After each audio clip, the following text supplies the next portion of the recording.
warahmatullahi wabarakatuh. Halo teman-teman semuanya, nama saya Maharani Sinurat, kelas akuntansi C 2019, Universitas Negeri Medan. Di video kali ini, saya akan membahas materi pasar modal, di mana terdapat 3 poin utama. Yang pertama adalah investasi pasar modal, yang kedua adalah efek dan mekanisme perdagangan saham, lalu yang ketiga ada struktur pasar modal Indonesia. Baik, kita mulai dari poin yang pertama. Apa sih investasi pasar modal itu?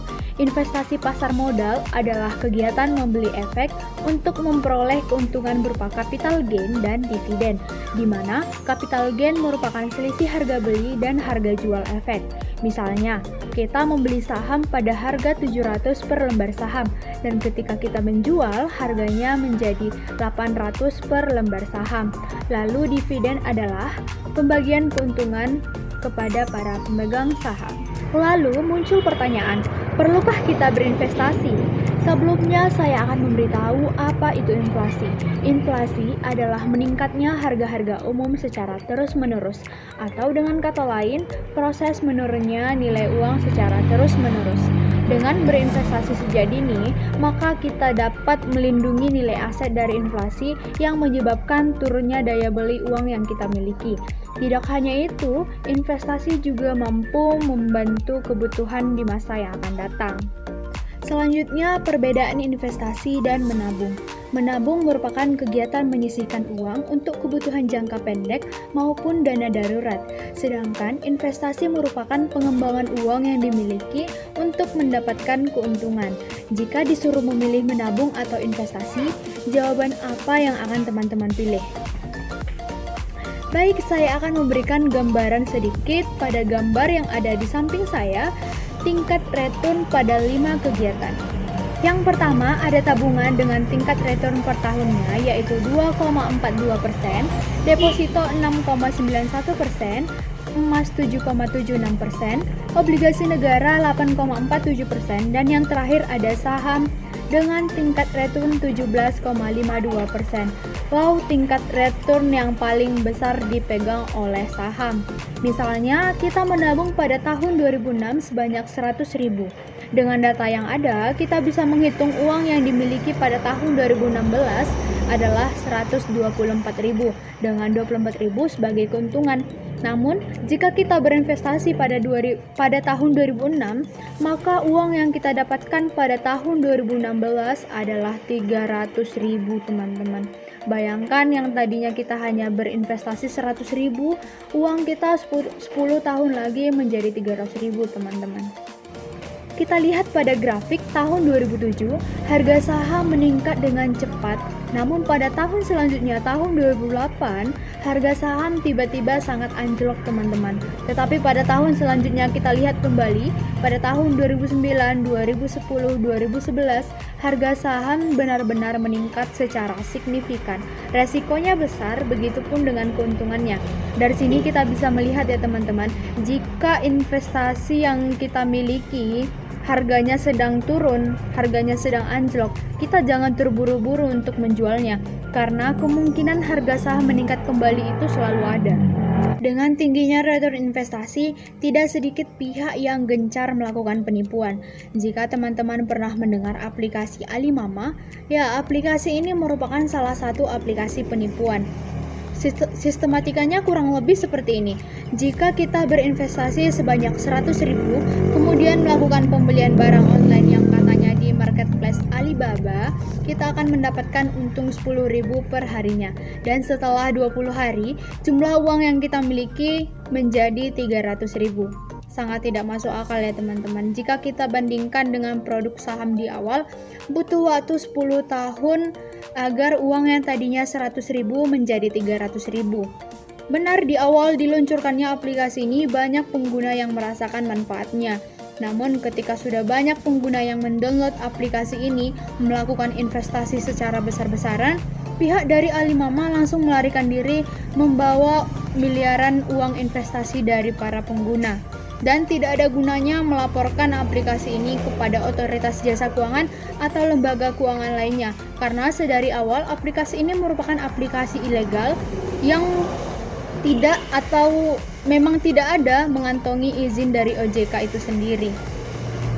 Maka kita sebagai calon investor harus betul-betul teliti tempat kita akan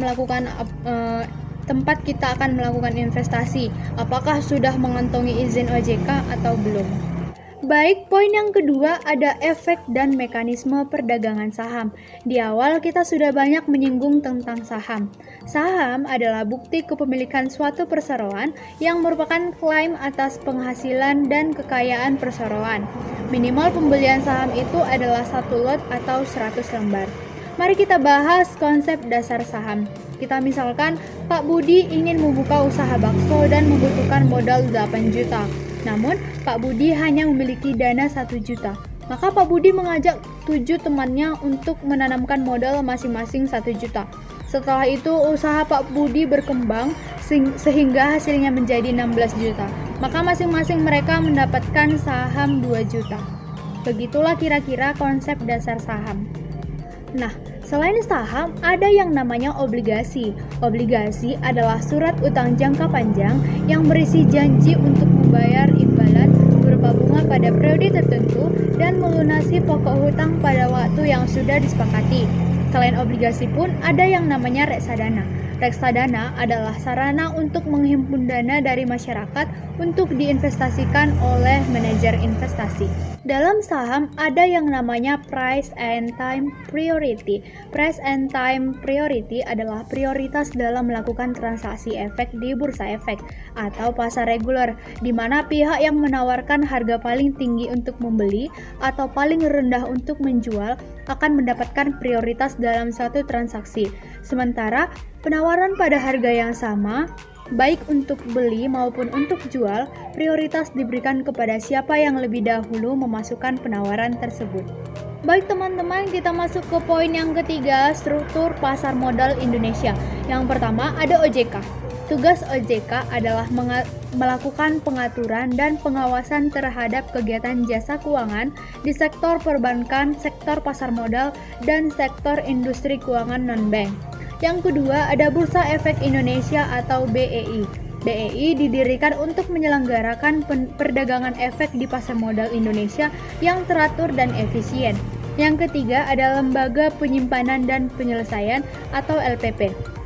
LPP didirikan untuk menyediakan jasa clearing dan penjaminan penyelesaian transaksi bursa efek yang teratur, wajar, dan efisien.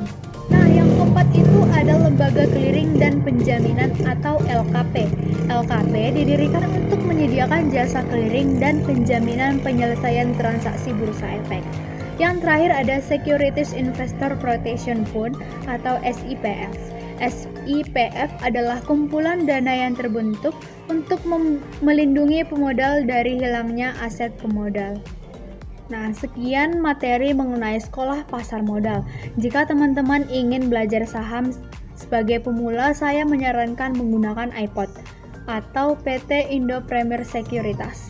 iPod adalah perusahaan penyedia jasa perdagangan efek atau reksadana, obligasi, ataupun saham yang terintegrasi pertama di pasar modal Indonesia berdasarkan izin OJK. Untuk lebih lengkapnya, jika teman-teman tertarik untuk berinvestasi, banyak artikel ataupun video tentang PT Indo Premier atau aplikasi online trading lainnya yang bisa diakses teman-teman.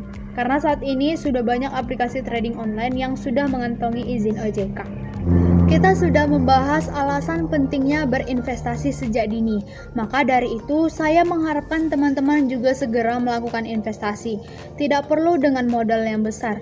Saya juga sudah memulai investasi saham di aplikasi Ajaib dengan nominal awal 50.000. Tentu saya belum mengharapkan keuntungan. Saya juga masih belajar dari awal dan memilih terjun langsung ke pasar modal tersebut. Alhasil, saat ini saya tidak buta dengan grafik-grafik saham yang selama ini sering saya lihat tetapi tidak paham apa artinya. Baik teman-teman, sekian video pasar modal dari saya. Terima kasih sudah menonton hingga akhir video. Maaf jika pembawaan materi dari saya masih memiliki banyak kekurangan. Saya mengharapkan kritik apabila dalam penyampaian materi sebelumnya terdapat kesalahan agar tidak menimbulkan salah paham ke depannya. Terima kasih juga kepada MEMESA yang sudah memberikan keringanan terhadap tugas dan ujian mata kuliah ini. Sampai jumpa di video berikutnya. Wassalamualaikum warahmatullahi wabarakatuh.